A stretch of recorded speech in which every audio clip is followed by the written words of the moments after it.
प्रिय विद्यार्थियों, आज की क्लास में आपका स्वागत है। मैं व्याख्याता मंजिल मैंग दीक्षित, राजनीति विज्ञान विभाग, राजकीय महाविद्यालय रूपबास। जैसा कि आपको विदित है कि हम सब राजनीति विज्ञान के प्रथम पेपर, जिसका नाम प्रमुख राज्य व्यवस्थाएं हैं,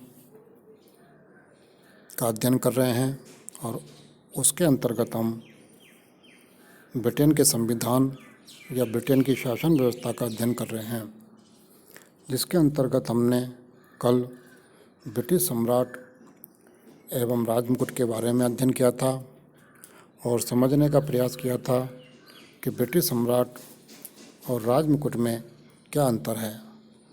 जैसा कि कल के अध्ययन में हमने पढ़ा था कि प्राचीन समय में सम्राट का महत्व था और सारी शक्तियाँ सैद्धांतिक और व्यवहारिक रूप से सम्राट में ही वास करती थी, परंतु शनै शनै वर्तमान समय में ब्रिटिश सम्राट या राजा से सारी शक्तियाँ अब क्राउन या राजमुकुट में आ चुकी है और राजा केवल एक व्यक्ति या पद का ही नाम रह चुका है, जिसकी वास्तविक शक्तियों का प्रयोग क्राउन या राजमुकुट करती है।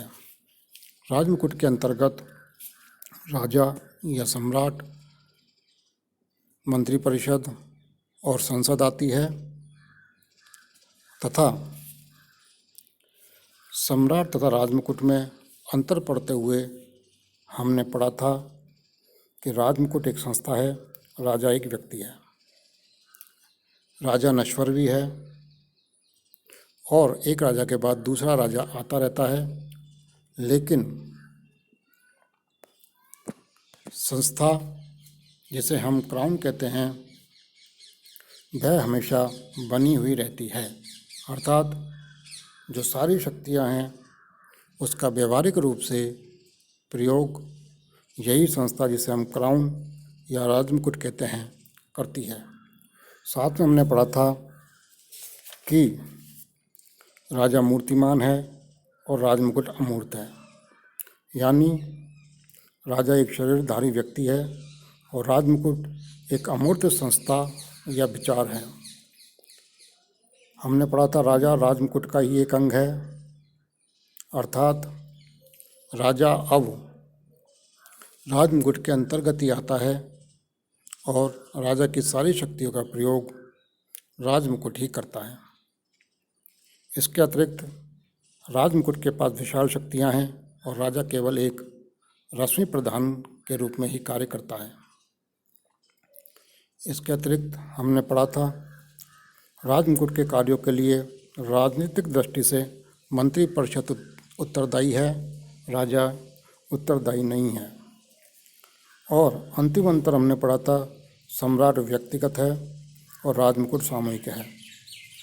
अर्थात राजा केवल एक होता है, व्यक्तिगत होता है, लेकिन जो राजमुकुट है वह सामूहिक रूप से अनेक व्यक्तियों द्वारा उसका प्रयोग होता है और वह राजा की शक्तियों का व्यवहारिक रूप से प्रयोग करती है। इस प्रकार हमने सम्राट और राजमुकुट में अंतर का अध्ययन किया था और मैं आशा करता हूँ कि आप इसको समझ भी गए होंगे। आगे हम या आज के चैप्टर में हम राजमुकुट का अभिप्राय, अर्थ और परिभाषा समझने की कोशिश करेंगे। जैसा कि मैंने कल अंतर में भी बताया था, तो थोड़ा बहुत आपको अंतर में भी समझ में आ गया होगा कि राजमुकुट और राजा में क्या अंतर है, और उसी अंतर को समझते हुए उसको आगे बढ़ाते हुए हम राजमुकुट का अर्थ तथा परिभाषा समझने की कोशिश करेंगे। राजमुकुट राजसत्ता का प्रतीक है, जिसे राजपद पर आरूढ़ होते समय अपने मस्तक पर सम्राट या राजा धारण करता है। वर्तमान समय में राजमुकुट ने वैधानिक महत्व ग्रहण कर लिया है, अर्थात आधुनिक स्वरूप में राजमुकुट का अर्थ प्राचीन काल से परिवर्तित हो चुका है। अब राजा की शक्तियाँ व्यक्ति में ना रह करके एक संस्था में आ चुकी है, जिसे हम कार्यालय भी कह सकते हैं। उस कार्यालय को हम राजमुकुट या ताज या अंग्रेजी में क्राउन कहते हैं। एक राजनीतिक विचारक आग और जिंक के अनुसार राजमुकुट राज्य की सर्वोच्च कार्यपालिका शक्ति है तथा इस शक्ति का प्रयोग करने वाली संस्था को क्राउन या राजमुकुट कहते हैं, जिसमें संसद, मंत्रिमंडल तथा राजा सम्मिलित होते हैं।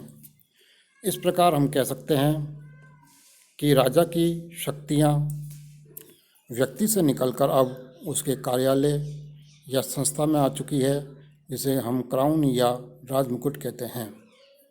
अन्य विचारक मुनरो के अनुसार क्राउन एक कृत्रिम या विधि व्यक्ति कहा जा सकता है, जो कभी शरीर धारण नहीं करता और ना ही मरता है, अर्थात वो एक लगातार चलने वाली संस्था है जो कभी नहीं मरती है।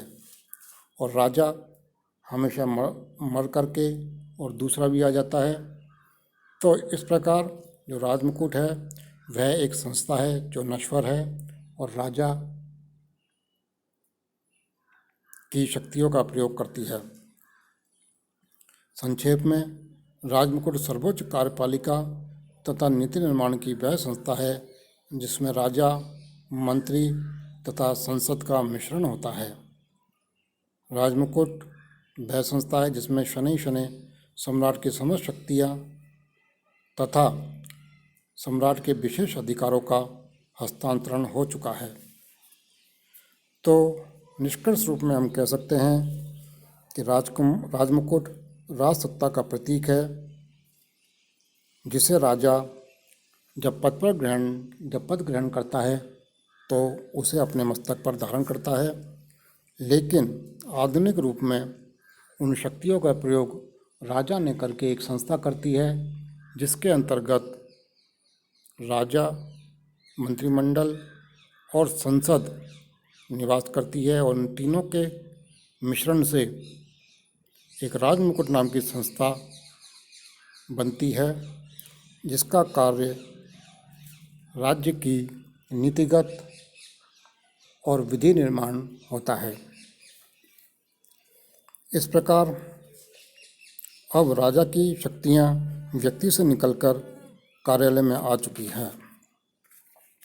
हर्मन फाइमन के अनुसार क्राउन राजनीतिक शक्तियों के असली केंद्रों के ऊपर एक अलंकृत उपाधि है। सिडनी लो ने भी क्राउन को एक सुविधाजनक कामचलाऊ उपकल्पना कहा है।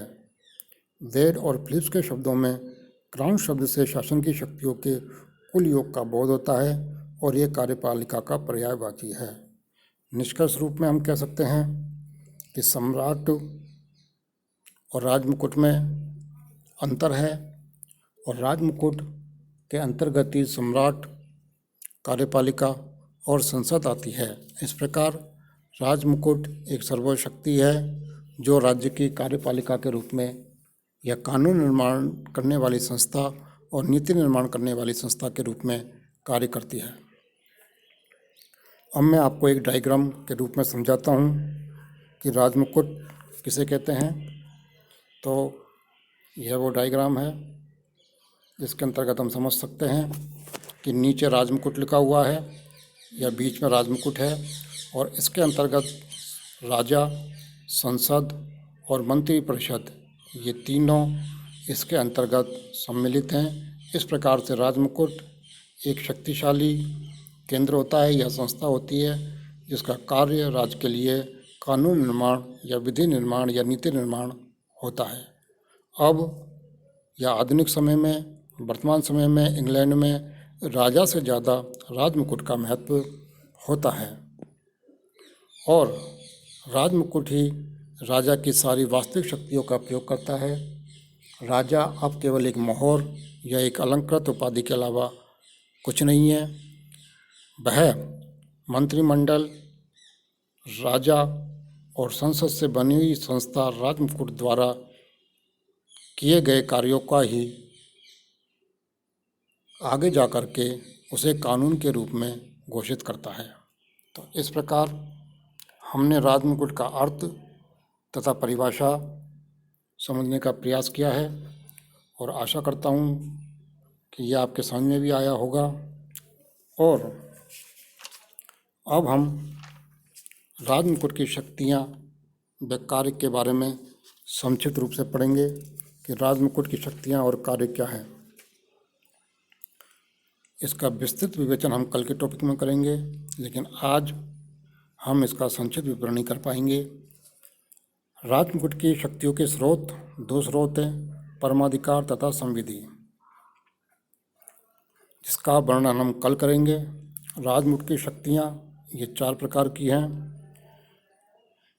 नंबर 1 कार्यकारिणी शक्ति, नंबर 2 विधायी शक्तियाँ, नंबर 3 न्यायिक शक्तियाँ और नंबर 4 धार्मिक शक्तियाँ, जिसके अंतर्गत हम कल आपको बताएंगे कि राजमुकुट के पास इन शक्तियों को प्रयोग करने का क्या अधिकार है और इसके अंतर्गत कौन कौन सी अन्य शक्तियाँ राजमुकुट को प्राप्त होती हैं।